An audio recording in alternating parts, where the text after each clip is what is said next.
personnes ont été mobilisées. Donc on s'est rendu compte que déjà la moitié des gens vivaient dans des villes, donc dans des milieux urbains.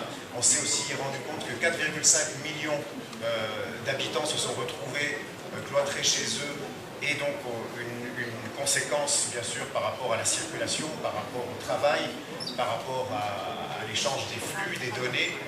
Le monde s'est arrêté, et bien sûr la majorité des gens qui vivent dans des appartements et des logements qui n'étaient pas prêts justement pour ce type de pandémie ont souffert et se sont posés un certain nombre de questions.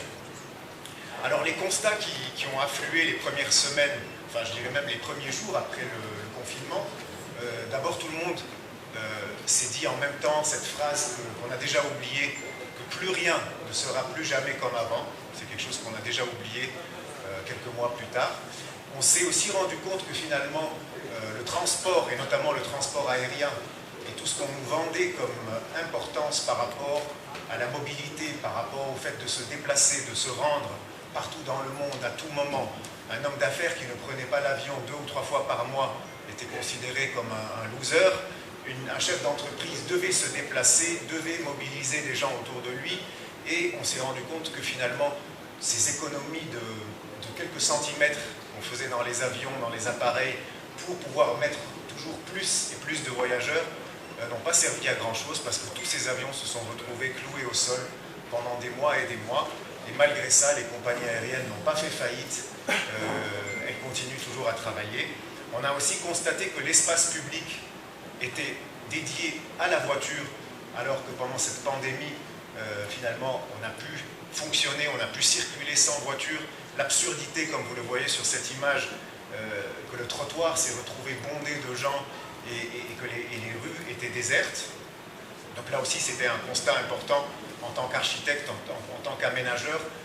C'est comme ça justement qu'on analyse les situations, et c'est ce qui nous permet d'évoluer. Donc les problématiques que je vais traiter sont essentiellement deux types de problématiques, donc les solutions d'urgence, les solutions, on peut dire, de design et d'architecture qui ont été apportées pour lutter contre la proximité et la propagation du virus, et les solutions architecturales qui remontent, vous allez le voir, à l'ère de l'architecture moderne, des hygiénistes, où l'architecte a toujours été amené à réfléchir sur l'espace, à réfléchir sur les solutions, non pas en termes d'artifice et de gadgets, mais beaucoup plus en termes de philosophie, d'organisation de la vie et des citoyens dans les villes et dans les campagnes. Donc ce contexte, qui est la naissance de l'architecture moderne, donc le courant hygiéniste, qui est apparu dans les années 20, et les premiers projets ont commencé à voir le jour à la fin des années 20, au début des années 30. Donc la maison du Corbusier, la Villa Savoie, que vous connaissez tous, vous allez le voir tout à l'heure, qui était déjà un précurseur en matière d'hygiénisme et qui, justement, pour lutter contre les maladies et contre la propagation des virus, avait envisagé tout un certain nombre de solutions, notamment celle de la charte d'Athènes, où on présentait justement le logement du futur comme étant un logement sain, un logement qui permettait justement d'avoir des pièces aérées, des pièces ensoleillées, et en même temps aussi l'architecture des sanatariums, parce que vous savez qu'il y a eu la grippe espagnole, il y a eu la tuberculose aussi, qui a fait des ravages à l'échelle mondiale, et les architectes ont toujours été amenés à réfléchir soit à des solutions sur le long terme, soit aussi à des solutions sur le plus court terme pour l'hospitalisation notamment des patients. Donc vous voyez sur l'image de gauche l'entrée de la Villa Savoie, je vous le rappelle, qui a été construite en 1928, où le Corbusier, donc architecte moderne précurseur, avait imaginé déjà un lavabo à l'entrée de la maison. Donc les invités devaient se laver les mains avant toute chose, et vous voyez sur l'image de droite les temps modernes, les temps d'aujourd'hui, où tous les bâtiments publics, les aéroports, les gares sont aujourd'hui munis de sas stérilisateurs par lesquels on doit obligatoirement passer, en attendant bien sûr aussi d'autres formes de pandémie qui pourraient arriver. Aujourd'hui, le Covid-19 a ses particularités, nous a permis néanmoins de se poser un certain nombre de questions, donc nous, les architectes, les urbanistes, les aménageurs en général, donc des solutions qui commencent, c'est un peu toujours le cas et c'est normal, par des approches formelles, donc ce sont des approches qui sont destinées à pallier au plus urgent. Donc on ne pouvait plus aller dans les restaurants, on ne pouvait plus sortir. Donc les designers ont commencé à imaginer des espèces de bulles dans lesquelles on pourrait fragmenter une frange de la population pour éventuellement vivre comme nous vivions avant, aussi bien dans des restaurants que aussi dans des espaces plus publics. Donc vous voyez toutes sortes de solutions imaginées par des architectes, par des designers. À présent, des questions de fond, donc des remises en question qui sont des remises en question fondamentales. Nous pensons, nous architectes, que ça commence avant tout par l'urbanisme. Vous allez voir tout à l'heure ce qu'on entend par solution urbanistique, mais en attendant, l'idée générale était de parler moins de densité et plus d'intensité.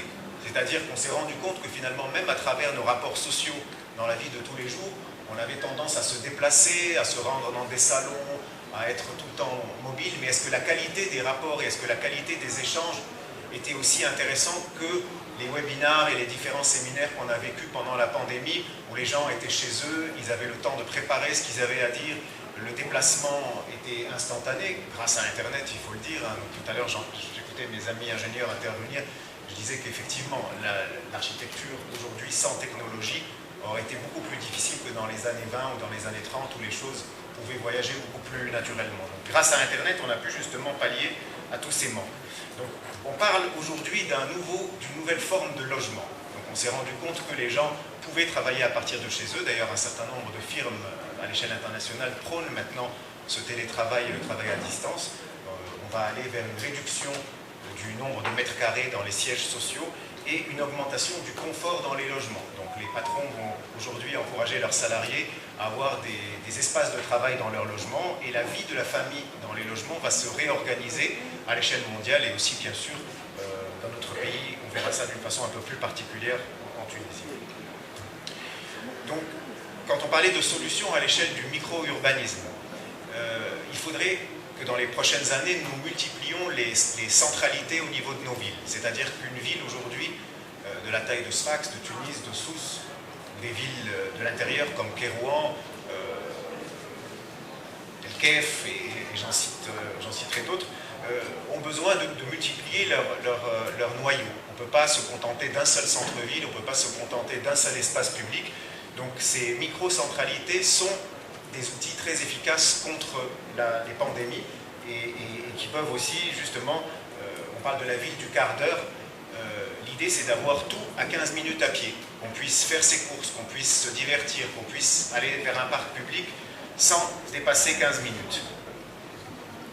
Au niveau de l'urbanisme écologique, on nous parle souvent de l'urbanisme vert. Aujourd'hui, l'idée aussi est d'augmenter les surfaces de jardins et les surfaces d'espaces verts à la verticale. On s'est rendu compte que les logements qui étaient dotés d'un balcon pendant la pandémie, notamment dans les grandes villes, permettaient aux habitants de vivre plus sainement le confinement. Il y avait moins de problèmes psychologiques pour les gens qui pouvaient sortir sur leur balcon. Donc ça aussi, c'est quelque chose qui aujourd'hui doit être développé dans l'urbanisme et dans l'architecture moderne. On doit donner plus d'importance à ce rôle, un peu ce que nous appelons les architectes la cinquième façade des bâtiments, qui est la toiture notamment, et cette interaction qu'on peut avoir avec l'extérieur à travers le toit. Il faut aussi qu'on pense à reconcevoir l'espace public. Dans les villes africaines, en général, on est doté plus ou moins de plans d'urbanisme. Souvent, on est très en retard par rapport à ces documents qui sont fondamentaux. Mais aujourd'hui, on devrait aussi penser un peu plus au plan d'espace public. Il faudrait que nous ayons des plans directeurs d'espace public qui accompagnent les plans d'urbanisme. Donc préserver les campagnes est aussi quelque chose de très important. En Tunisie, dans les villes, justement, nous avons cet étalement urbain qui a tendance à menacer les campagnes, et l'urbanisme de demain, l'urbanisme qui tiendra compte des pandémies, sera celui qui saura préserver ces campagnes et instaurer des limites au niveau des villes. Plus concrètement, sur les bâtiments en général, on s'est rendu compte que les structures d'accueil, donc les halls en général, quand il s'agit de bâtiments publics, de banques, d'administration, n'étaient pas assez généreux pour pouvoir accueillir en cas de pandémie tous les flux de citoyens et de demandeurs de services. Donc là aussi, l'extension des bâtiments vers l'extérieur peut être prise en compte par les architectes lors de la conception, comme vous le voyez sur ces images de référence. Nous pouvons avoir une vie devant les bâtiment public. On l'a vu pendant les campagnes de vaccination, à quel point finalement le vécu de l'individu se déroule beaucoup plus à l'approche du bâtiment, à l'extérieur du bâtiment, qu'au moment du service en lui-même. Donc là aussi, reprogrammer les accès des bâtiments. Pour conclure et pour aller sur le cas tunisien d'une façon plus concrète, donc le déséquilibre Est-Ouest en Tunisie, nous le connaissons tous, il a été accentué et il continuera à être accentué aujourd'hui avec l'immigration. Il y aura d'autres crises sanitaires, il faut qu'on le sache. Aujourd'hui, les gens sont beaucoup plus vigilants et puis des maladies et des virus qui d'autres années mettaient des mois et des mois à être décelés, aujourd'hui ils seront décelés beaucoup plus rapidement, notamment grâce au contrôle sanitaire. Donc il y aura certainement d'autres crises à gérer. Pour les pays africains dont la Tunisie fait partie, il y aura la grande crise de la sécheresse que nous aurons à gérer. Donc là aussi, il faut s'attendre à des flux massifs de gens qui auront des problèmes d'eau potable notamment. On l'a vu récemment dans les supermarchés, à quel point aussi la distribution est très importante. Il est plus que jamais essentiel, je le disais tout à l'heure, de préserver les campagnes et de doter les campagnes de plans d'aménagement. C'est fondamental aujourd'hui. Les architectes, avec le ministère de l'Équipement, avec leur ministère de tutelle, ce sont des conseillers avant tout. Ce ne sont pas des décideurs, mais ce sont des conseillers. Et aujourd'hui, un bon décideur doit être accompagné d'architectes, d'urbanistes. On ne peut pas prôner de développement régional sain et stable sans faire recours à l'architecte. Ce n'est pas du tout de la publicité que je fais à notre métier. Je sais que ça fera beaucoup plaisir à notre président, mais c'est une réalité aujourd'hui. Et je conclurai en disant que pour le cas tunisien, il faut vraiment que les villes de moyenne importance deviennent des grandes villes.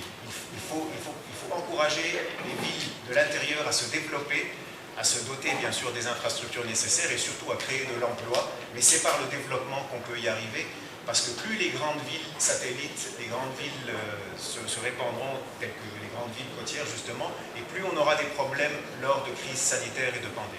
Je vous remercie pour votre attention.